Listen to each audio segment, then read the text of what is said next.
you so much, Lieutenant Governor. I'm deeply humbled and honored by that introduction.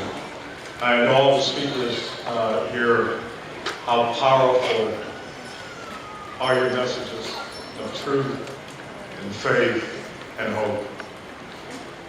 Thank you, my dear friends, for you being here today. And special thanks to Fort Monroe Superintendent Terry Brown,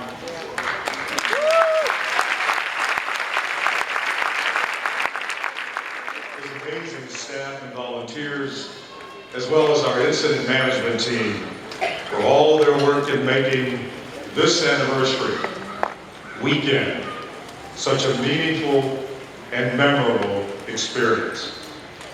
Today, my friends, is also the anniversary of the establishment of the National Park Service.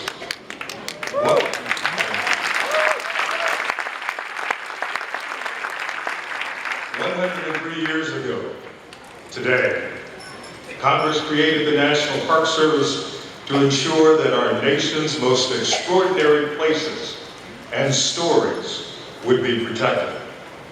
For within these special places that contain our collective national heritage, we can truly learn, we can engage, we can reflect, and even heal.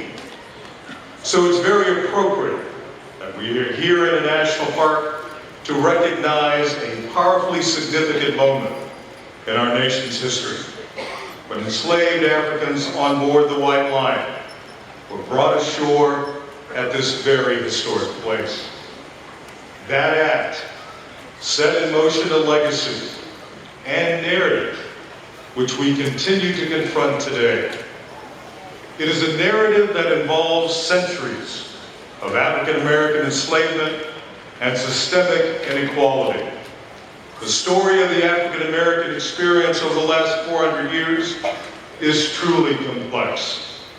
It is marked with tremendous tragedy and pain, but it also contains threads of determination, inspiration, service, faith, family, and community. It is also appropriate that we mark these threads of determination here at this national park, hysterically called Freedom's Fortress, where in May 1861, 3 enslaved African Americans fought their way to Fort Monroe's Union lines during the Civil War to seek refuge and emancipate themselves. This bold and brave act launched the Contraband Decision, which is a precursor to the Emancipation Proclamation and ultimately the outlaw of slavery by the 13th Amendment, sped the dismantling of slavery. The 400th anniversary is a year-long conversation to recognize and highlight 400 years of African American history and achievements. We in the National Park Service, and with your continued support, are working to ensure that these sacred places and the stories that they contain can foster dialogue in our country and promote a greater understanding of our shared American history and experience.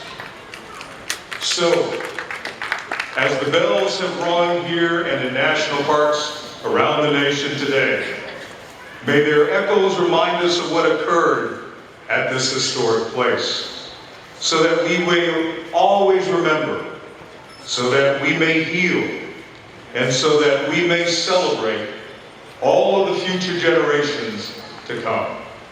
Thank you.